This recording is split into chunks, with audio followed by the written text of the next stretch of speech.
Hey everyone, and welcome to Our Weird World. I'm your host, John Henson, and this week, a big episode looking at 3 famous California serial killers.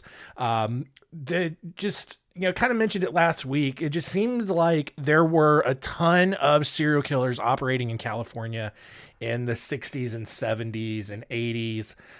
We've looked at a bunch of them already in this show. People like Patrick Kearney, Rodney Alcala, Randy Kraft, Ed Kemper, just a ton more, Richard Ramirez. But I've I tried to look into this, and it doesn't seem like there were necessarily more serial killers in California, but they were just all super terrible. Right? Like Florida, New York, Texas, several other places had their fair share of serial killers through this same time. But California's just on average were way, way worse. So we're going to look at 3 more this week. The stories of William Bonin, Leonard Lake, and our first story after the music of Joseph James Deangelo.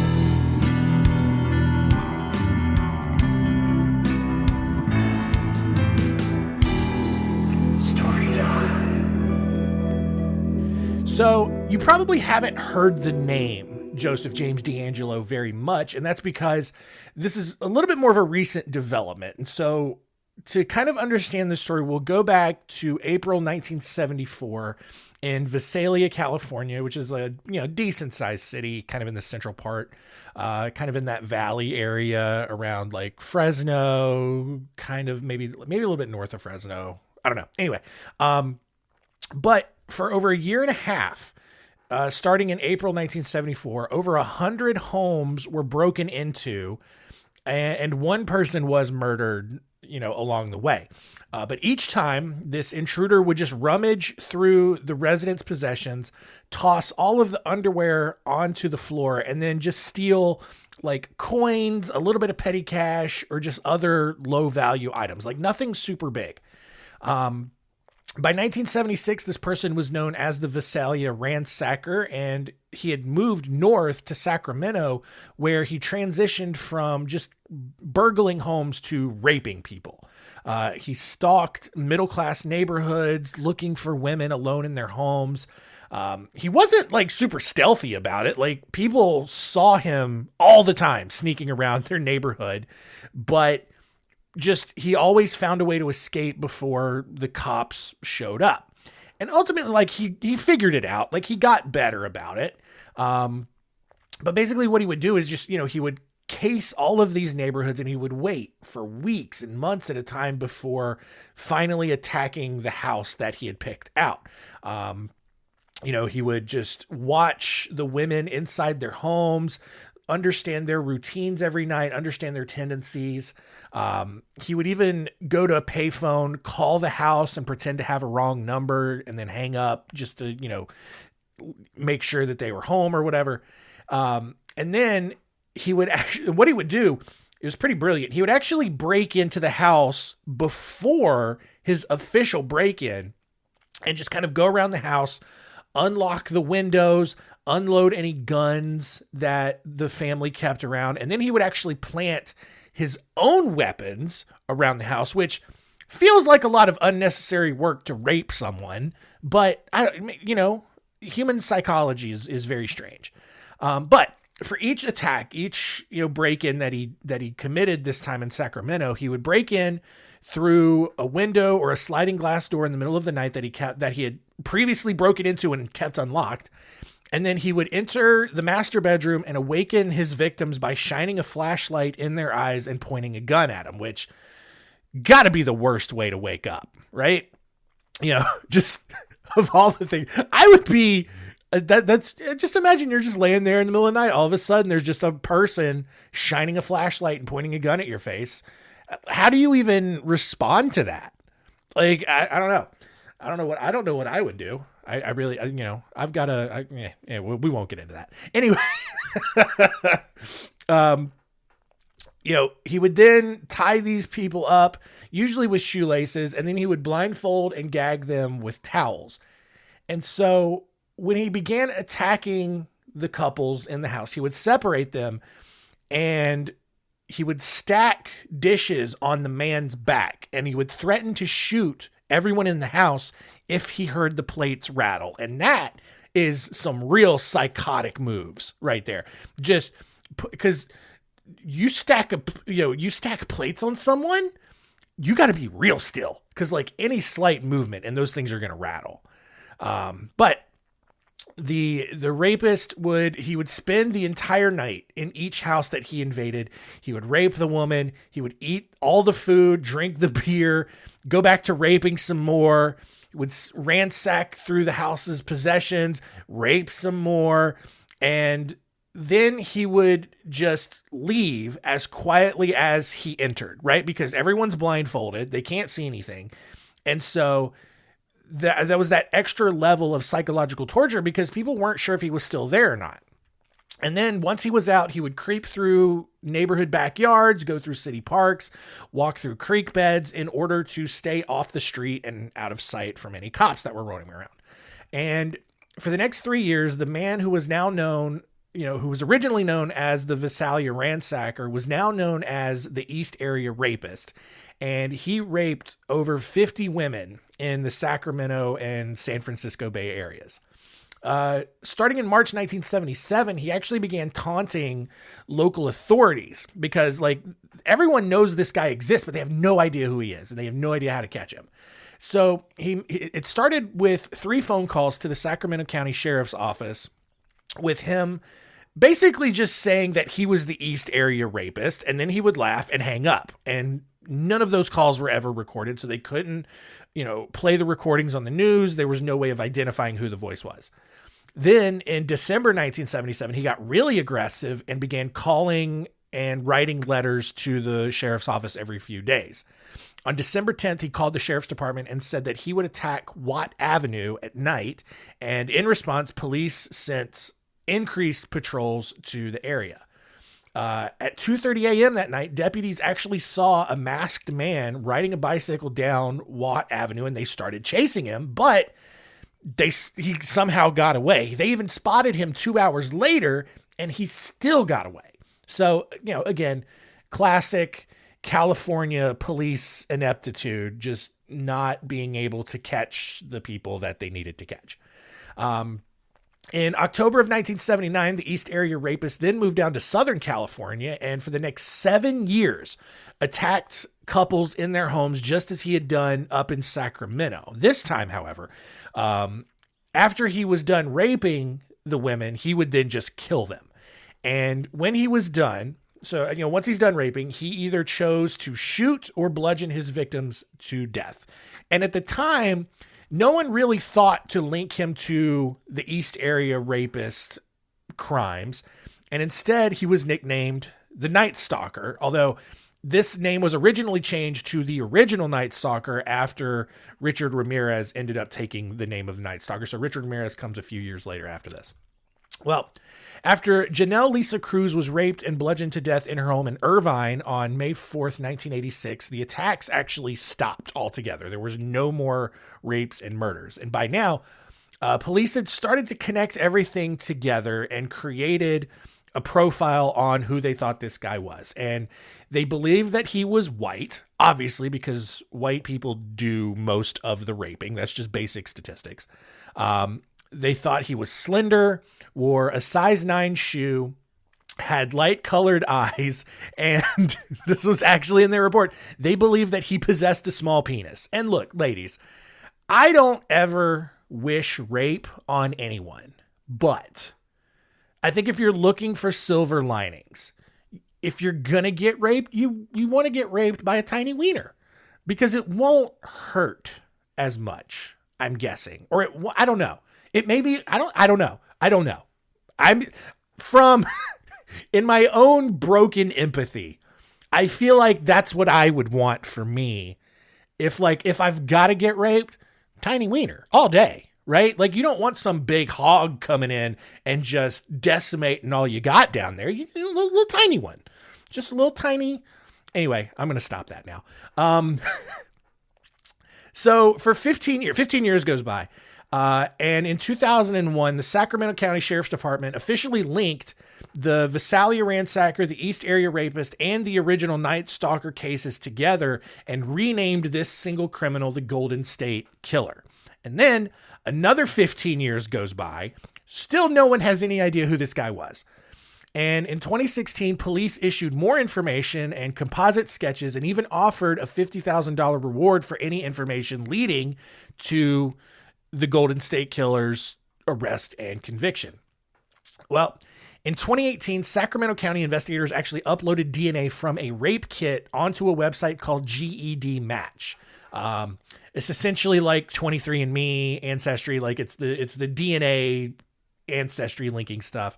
The website quickly found 20 people who were related to the killer, which then allowed investigators and a genealogist to construct a family tree.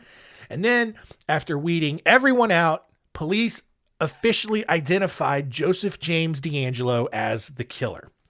So on April 18th, 2018, police actually began surveillance on Deangelo. They retrieved DNA from his car door while he was shopping at Hobby Lobby. And then another sample was taken from his curbside garage can. Both samples then matched the DNA profile that had been created, and Deangelo was arrested a week later, and he was officially charged with just 12 counts of murder, though he committed way more than that. Deangelo himself was born on November 8th, 1945 in Bath, New York. He actually watched his sister Connie get raped when he was 9 years old. It didn't say how old Connie was when it happened. He then joined the Navy in 1964, went to Vietnam, and saw combat for 2 years. Following his release from the Navy, Deangelo then attended and graduated from Sierra College in Rockland, California, with a degree in police science, which is interesting now that you know more of the context around what he ended up doing.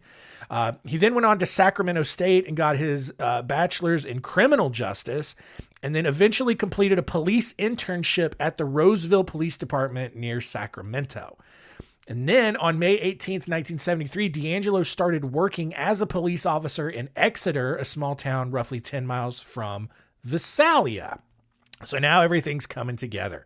By 1976, he was promoted to sergeant and led the department's Joint Attack on Burglary program, which was so convenient because he was the one breaking into all the homes all over Visalia. Like, we've seen that happen so many times before, right? Like we saw it with like Marcel Petiot, for example, right? Where World War II, the French know there's a serial killer. They put this giant task force together to try to find him. They literally make Marcel Petiot the leader of this, task force, even though the task force was in effect looking for him. He's looking for himself. And we've seen it happen a couple of other times. And so this is literally the same thing. Like, Visalia has this huge home burglary problem. The police department promotes Deangelo to sergeant and says, hey, we want you to take care of all of these burglaries that are going on. And Deangelo's just like, yeah, cool, I can do that. And in reality, he's just the one out there committing all of these crimes.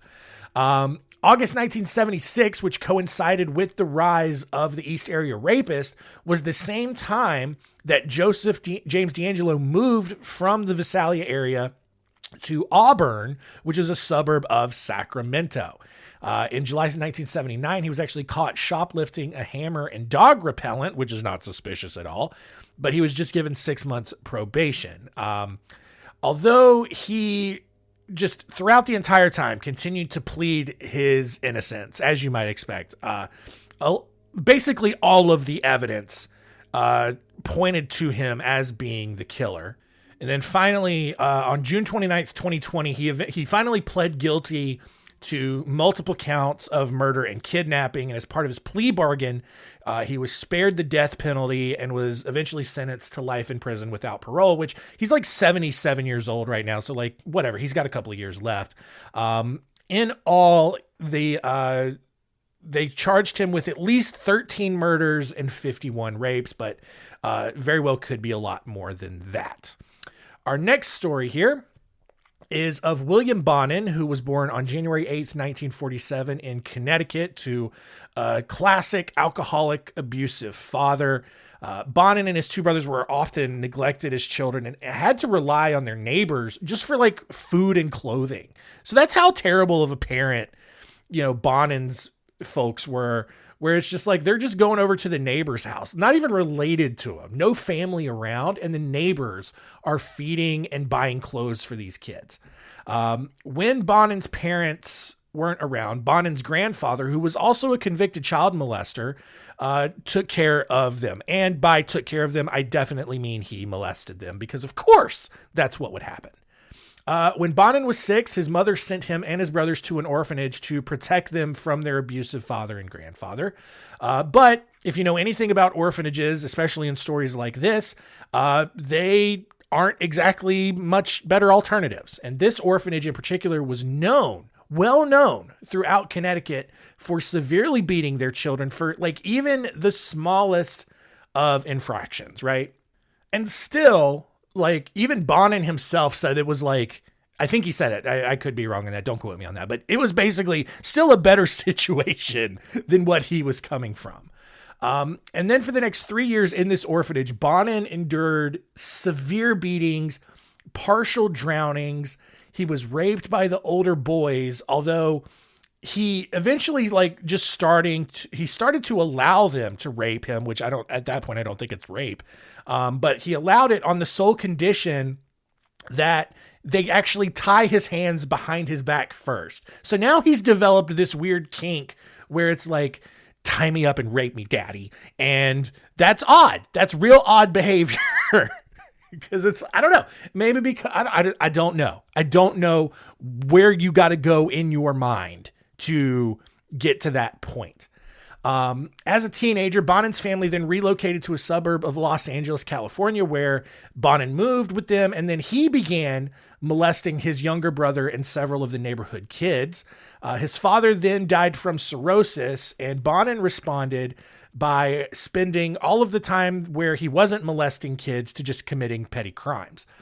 Shortly after graduating high school, Bonin's mother aggressively began pushing for him to get married with the hopes that it would get rid of Bonin's very obvious homosexuality at this point, right? Like he's molesting boys, but he's doing it because he's gay. And this is just the only way he knows how to get that out. And then obviously it's the 60s and 70s. California, despite being super progressive, like there's still a lot of stigma around homosexuality, and parents, like, they don't want that. So they're going to try to like course correct as best they can. And instead, rather than going out and getting married to a lady, Bonin joined the Air Force and spent 5 months in Vietnam as an aerial gunner. So after serving 3 years in total in the Air Force, he received an honorable discharge and returned home and actually obeyed his mother's request to get married. He actually went out, found a woman, got married, but it did not last long at all. She probably figured it out pretty quick. Bonin was just like, yes, this is not working for me. I don't like vagines. It's gross and icky. I like little boy wieners. And so he goes out and goes back out to the streets. That's a very, whatever. And starts going back out into the streets of Los Angeles and begins assaulting teenage boys, where he would tie them up, forcibly sodomize them, and torture them. In 1969, Bonin was arrested after failing to assault a 16-year-old boy that he had lured into his car. He was charged with 5 counts of kidnapping, 4 counts of sodomy, and just a handful of other crimes. He pled guilty to all of it and was sent to Atascadero State Hospital as a mentally disordered sex offender. He underwent several psychological tests while at the hospital, which revealed an IQ of 121, which is pretty smart, but also damage to his prefrontal cortex, which at the time doctors knew would inhibit Bonin's ability to restrain violent urges, but that's about it. Like, they didn't really know how to fix that. And so after spending 3 years between the mental hospital and prison, Bonin was released after doctors incorrectly concluded that he was no longer a danger to society, right? And it's like one of those things, and we see this a lot, where you take these very smart, high IQ serial killers, and they know how to play the game. They know how to pretend to be rehabilitated and trick doctors into just letting them back out. And also, it's California. The standard of, no longer a danger to society is very low. It's like, as long as you're not going to blow up an entire city, you're not really considered a danger to society. You go out and rape and murder hundreds of people. Nah, that's fine. You're not really a danger. It's just insane to me. Bonin was out all of 3 months before he then beat and raped a 14-year-old boy. After the attack, the boy immediately told his mother, who then in turn told police, who then came right out and arrested Bonin for the rapes of 2 minors, the second of which actually occurred between the mother telling the police and the police actually tracking him down and finding him. Bonin pled guilty to these attacks and was sentenced to a maximum of 15 years in prison, but he was released 3 years later and placed on 18 months probation, which again, this is why I don't feel bad for anything that happens to California. They have ruined themselves entirely. So after his release in 1978, Bonin found himself an apartment and got a job as a truck driver, which is perfect for a serial rapist.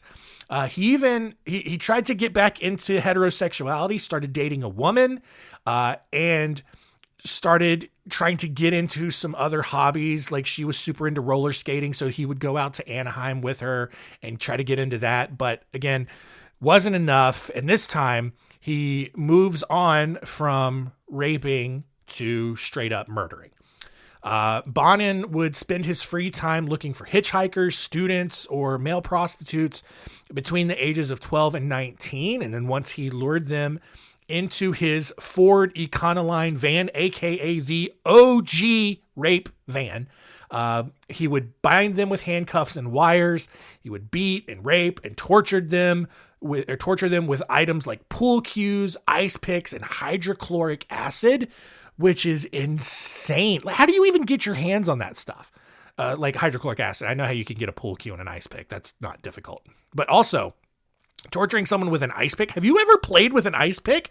Those things hurt. They are very sharp. He would then once he was done torturing them, he would strangle them with their own shirts before dumping the bodies near various freeways. And because he was dumping them near freeways, he was then nicknamed the Freeway Killer. And there were actually multiple freeway killers around during this time, which made things even more confusing. And we'll talk about a couple of the other ones later. I think Kenneth Bianchi was another, or maybe he was the Hillside Strangler. There's so many, dude. Anyway, there were multiple freeway killers in California operating around this time, which made things very confusing for police, as if they weren't struggling enough as it was. In March of 1980, Bonin was arrested after molesting a 17-year-old boy, which was a clear violation of his probation. But rather than sending him off to prison like they were supposed to do, an administrative error actually forced authorities to let him go free, which is baffling to me how you allow that to happen. Over the next few months, Bonin then proceeded to murder 11 boys before he was arrested for another parole violation. And this time he was sentenced to life in prison, no more parole, locked away forever. And that's the end of this story. No, it's not. Just kidding. This is California. He was released a month later. He is killed. They didn't know, obviously, that he had killed 11 more boys. He just committed another parole violation. Technically strike 2. Fine. But he has this extensive rap sheet. He's arrested for another probation or parole violation. And then they just release him a month later. And this is why I can't take California seriously as a state. All right. Beautiful scenery, full of idiots, complete idiots. 10 days later, after his release again, Bonin started murdering again and killed another 8 boys. And by now, police were finding way too many bodies alongside the freeways, and they launched a manhunt. of which Bonin took great joy in, following the newspapers of police being inept and stupid and not knowing where this killer was. Gay rights activists, seeing the overwhelming amount of evidence that every boy had been brutally raped and seeing that this was not great PR for them, began offering a $50,000 reward for any information about the killer.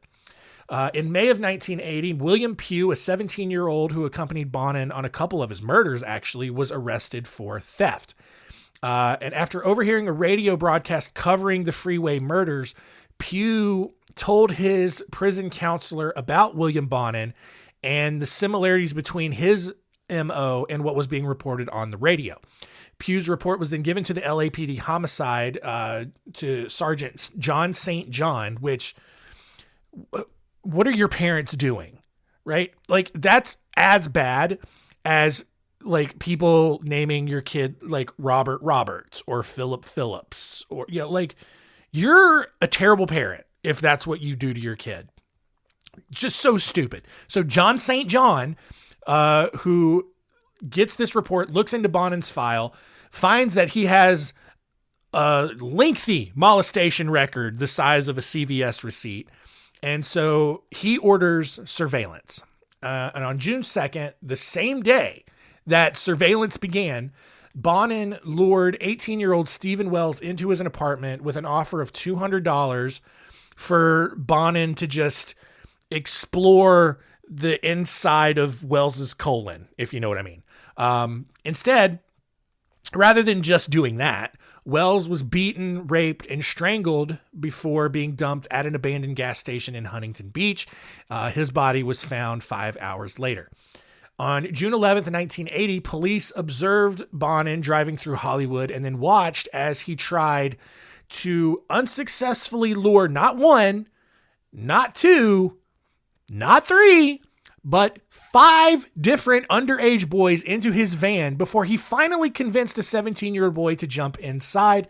Police found that very suspicious, as they should, and they followed the van until it stopped at a secluded parking lot near the Hollywood freeway. Police then got out, sneaked up to the van, and upon hearing muffled screams coming from inside, which, I mean, at this point, you're too late. Like, he's mid-rape at this point. And so it's just like, hey, you're under arrest. Huh? And just...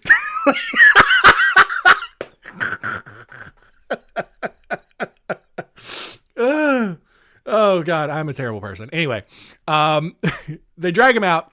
He initially denies any kind of wrongdoing, but then Bonin confessed to 21 murders, with several more actually eventually being connected to him. After lengthy trials in multiple jurisdictions, Bonin was sentenced to 14 years on death row in San Quentin State Prison before he would be ultimately sent to the gas chamber.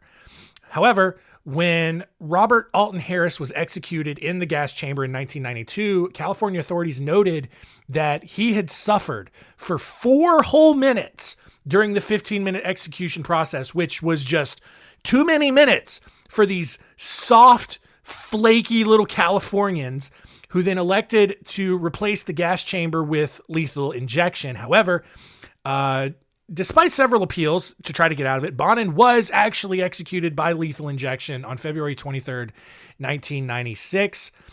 When asked if he had any regrets, Bonin said he actually wished that he had pursued bowling a little bit more during his life in hopes of turning professional.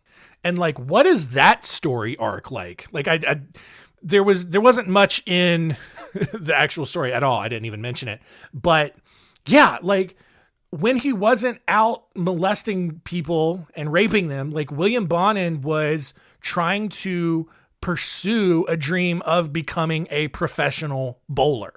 And so, oh God, what happened? Like, did he lose a bowl? Did he gutter ball a really important spare that would have won his bowling team the championship? And then that's what made him actually start murdering. Who knows? Anyway, our final story here is and I realized like I could have just ended the episode here. We're at about 30 minutes, but no, we're going for 3. is of Leonard Lake, who was born on October 29th, 1945 in San Francisco to two parents who generally just hated each other. Shortly after Leonard was born, his father Elgin abandoned the family, leaving his mother Gloria behind to take care of the three kids that they have. However, Gloria and Elgin ended up reconciling, and then Gloria brought two of her three kids up to Seattle, where Elgin was now living. Leonard was the one who was left behind. So already just a good start. But he was left behind to live with his grandparents, who were actually like doing pretty well for themselves. Like they had a very stable home. Meanwhile, Gloria and Elgin and the two other kids, they're living in poverty, but like being abandoned by his mother really scarred him. And to make things worse, Leonard, during a visit with his family up in Seattle, he actually watched his younger brother Donald get hit by a train. Now, Donald survived, but he was left with permanent brain damage. And it was, again, another very scarring moment.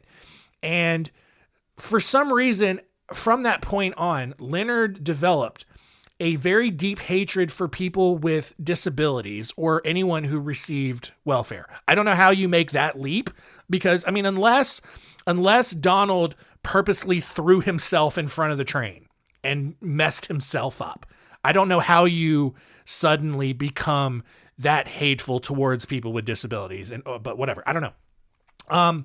When he wasn't hating people with disabilities, Leonard was burning mice alive in acid, which is a healthy activity for a well-adjusted child, I'm sure. Even more, there were rumors going around that his grandmother was encouraging him to take nude pictures of his sister and half-sisters. It was also rumored that he later used these photos as blackmail and actually coerced sexual favors from them, which is gross. In 1963, Leonard read John Fowles' book, The Collector, which we have referenced also on this show, specifically the story of Robert Berdella, the Kansas City serial killer. But if you're not familiar, The Collector is this story about a psychopath who kidnaps a woman with the hope that she would just eventually fall in love with him, only to end up having her die from her tortured imprisonment. That concept, though, really turned Leonard on, and he decided that that was his life goal. He was going to do the same thing. He was going to find a woman and make her, basically Stockholm Syndrome her into loving him. Over the next few years, Leonard joined the Marines, went to Vietnam twice, got married, and then completely went insane. He became convinced that his wife was cheating on him, and while he was in Vietnam, he became convinced that his wife was cheating on him. So he was sent back to the States, where he was diagnosed with impending schizophrenia and hysterical neurosis, which I don't know what that is, but it sounds pretty severe. Although he was confined to a psychiatric hospital, Leonard actually broke out and tried to hide out in a storage area. However, thanks to a severe case of explosive diarrhea, people like the hospital authorities were able to track him down. Like he was just leaving a trail of dumpster juice wherever he went, and they ultimately tracked him down. He was eventually discharged from the Marines in 1971 and bounced around just various jobs, whatever he could find. He eventually convinced his wife, who actually had not been cheating on him, by the way, but it convinced her to work at a strip club to pay the bills, and she then reluctantly agreed to this, which I don't know who to blame at this point, right? It's like, you've convinced yourself that your wife is cheating on you, but then you also convince her to go work at a strip club where if there's a job where someone's going to cheat on you, strip club's going to be high on that list. All right. He also started beating her. And when she wasn't covered in bruises, he was then taking nude photos of her and just filling all of these photo books with those pictures, which became kind of his thing. And after several months of this clearly toxic behavior, the two finally ended up getting divorced, which good for her. But because there is no shortage of women who make bad decisions, Leonard found a new girlfriend a few months later and quickly filled up 3 more photo albums of nude photos of her and her friends. When Leonard then suggested that they make a film where two people had sex and then murdered each other in the end, which, how does that conversation come up? It's like, hey, ladies, let me run something by you. Loving all the pictures and the sexy photographs that we are taking, but let's maybe take it up a notch. How about we make a film, a very artistic movie? I don't know why he talks like this. This is how I imagine someone named Leonard in the 70s talking. But maybe instead of like a rom-com or even a nice artistic pornographic film, how about we find two people and they make sweet love together, and then when they are done, they kill each other. It's just like, and the women smartly left. And they're like not having any of that. But at this point, Leonard is completely obsessed with having his own sex slave, and he also is convinced that the end of the world is coming. So he is mentally all there, just a real sharp stone there. He moves up to the small town of Ukiah, which is notably less than 10 miles from where Jim Jones had actually moved the People's Temple temporarily. From Indianapolis before he moved it down to South America. But Leonard found a government job and even began taking meat cutting classes at the local community college. He then moved to a place called the Ranch, which was a small commune where nudists and swingers lived to just escape the noise and traffic and judgment of the rest of the world. And this is that part of Northern California where the hippiest of hippies are living. Like people in this commune had stupid nicknames like Zephyr and Morning Glory. And they were just into real dumb things like holistic medicine, absorbing sunlight as a way to obtain nutrition. You know, those people who like, you know, they're nudists and then they go out every day and just like aim their buttholes at the sun to absorb the vitamin D directly. There are people out there who legitimately do that. And they think it provides all kinds of health benefits, just sunning their buttholes. And this is where Leonard is right now. And here's the thing. Those people are weird, and they thought that Leonard was the creeper, the weirdo in that group. That's how strange this guy was. You've got people sunning their buttholes over here, and those people think Leonard is out of his mind. That's how unhinged this guy had become.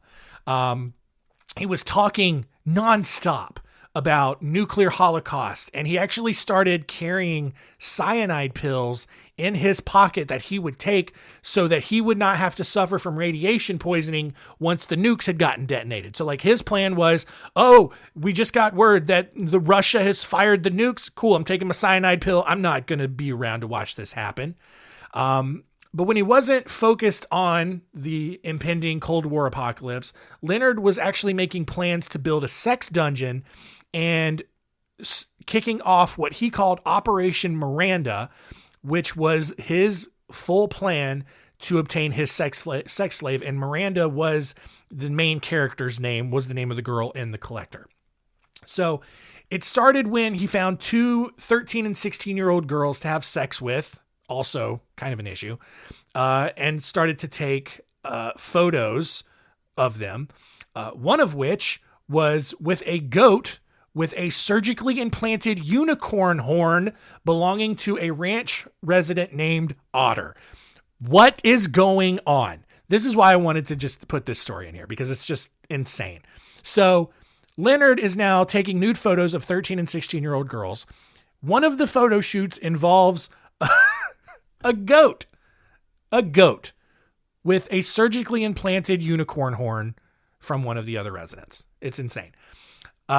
In 1980, however, Leonard met a strange and dumb lady named Cricket Balaz, and fell in love with her. She was every bit as kinky as he was, and the two quickly did all kinds of kinky sex things at the ranch, most of which were too far for even the people at the ranch's standards, which I don't even want to know what that was. But After Leonard's shed, which contained way more stockpiled ammunition than any one person should have, especially at a hippie commune, that shed accidentally exploded, and that was the final straw. The community asked him to leave. So Leonard and Cricket go off. They actually get married, and Leonard started looking for other dudes who were into survivalism and talking about the end of the world, and then he eventually meets this guy named Charles Ng.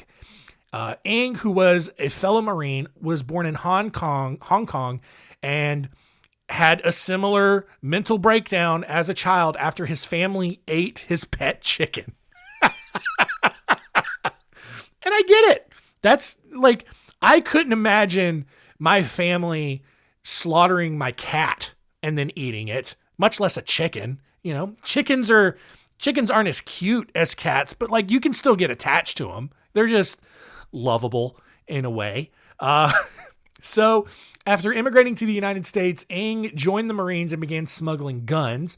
Although he was quickly discovered and detained in Hawaii, he escaped from his holding cell and spent 2 days in the Hawaiian jungle on the run. Another Marine eventually came to Ng's aid and smuggled him over to California, where he met Leonard.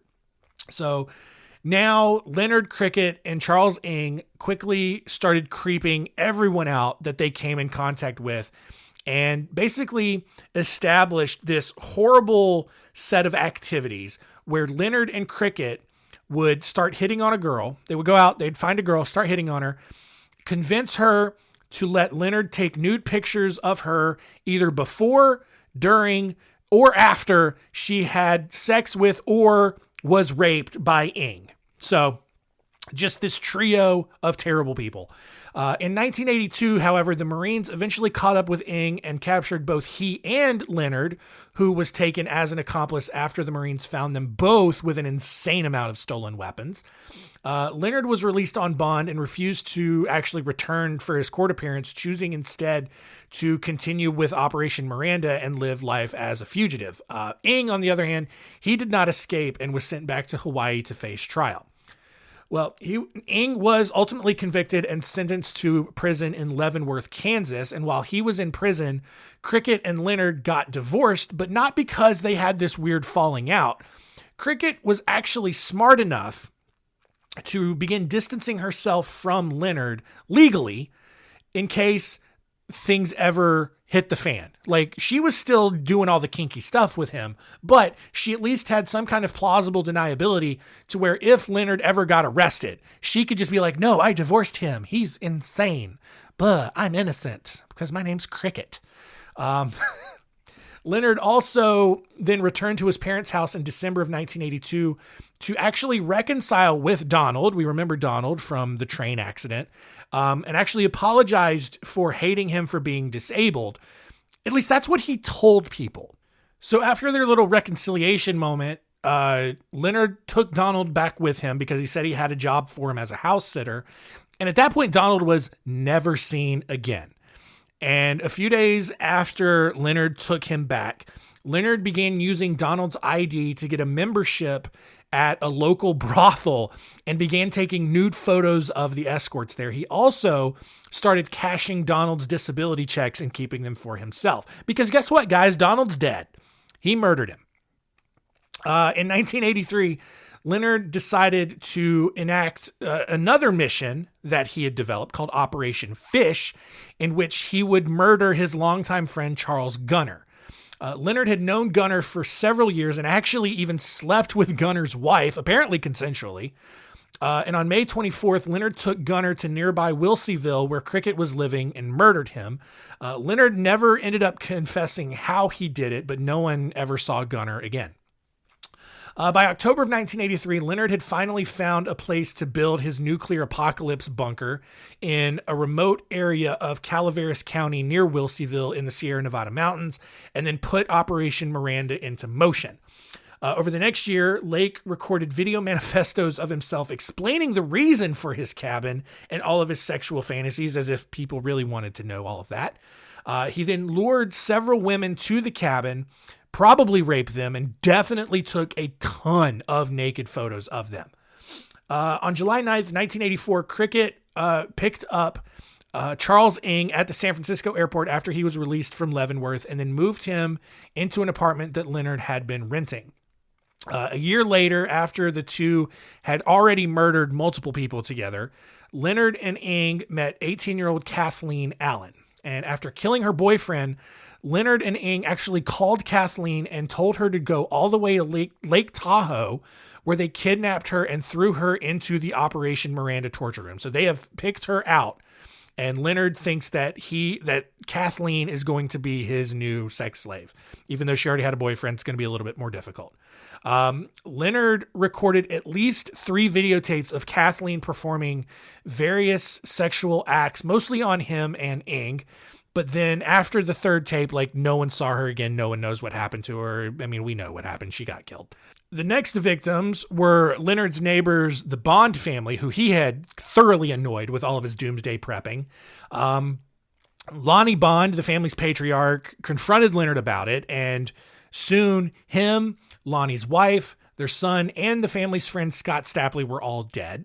By mid-1985, at least 16 people had actually been killed as part of Operation Miranda in some form. On June 2nd, Leonard and Ng drove to a lumber yard in San Francisco to pick up some more torturing supplies. Ng, who had been a career shoplifter, gets out there. He can't help himself. He grabs a large table vise and starts walking out of the store. Reserve Police Officer John Callis watched him do this and sprinted after him. And by the time he caught up with him, Ng had made it back to his car, but then ran off in a different direction. But Callis, he looks inside the car and sees several very suspicious items. And so he starts trying to make some phone calls. Leonard sees this, approaches Callis and tries to smooth things over.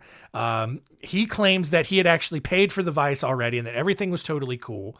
But Callis told Leonard that the silencer that he had seen on one of the guns in the car was illegal and then placed him under arrest.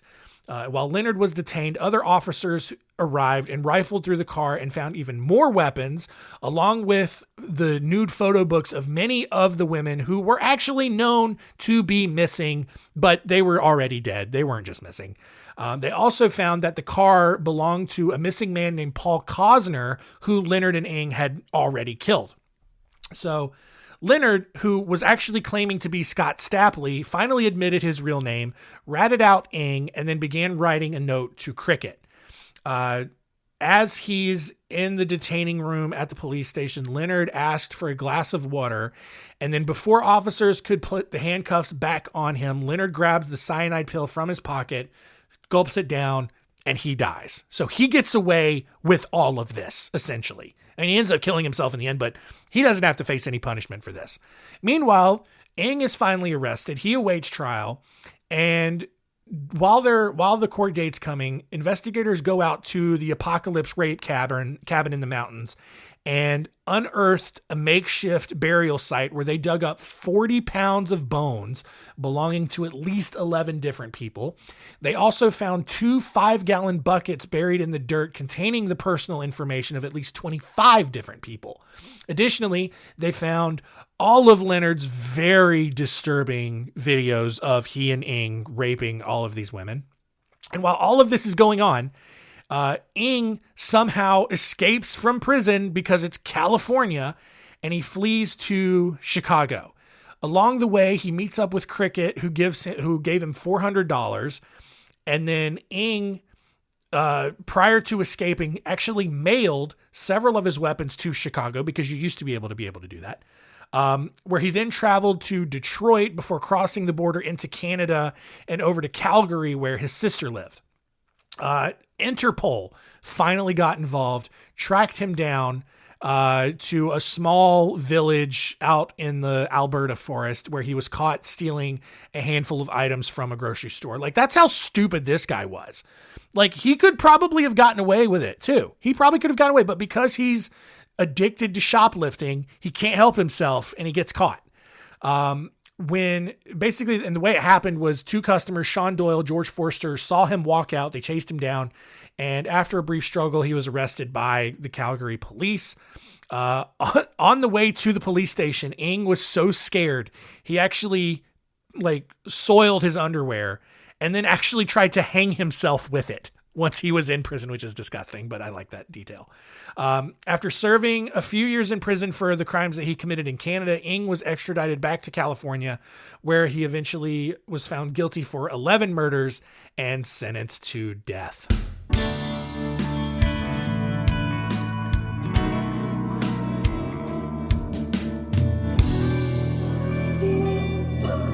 There you go. California Killers in the books, a super long episode. But I mean, not going to do what we learned today, because there was a lot. We learned way too much today. We learned that California police are stupid. We learned that just people in California in general are stupid. Bowling could maybe prevent you from being a murderer. The Collector has spawned several serial killers, just all kinds of crazy stuff. But I think we're going to just wrap it up there. Next week on the show, it's a new month. We're into July. It is going to be the 8th edition of our Weird Fun Bag series. We're going to look at the stories of the SS Sultana, the Citizens Commission to investigate the FBI, and the story of the Collier brothers. Just some more strange randomness along the way. So that's going to do it. Thank you so much for listening to this giant episode. Tell all your friends about the craziness that we're talking about here, and keep it weird.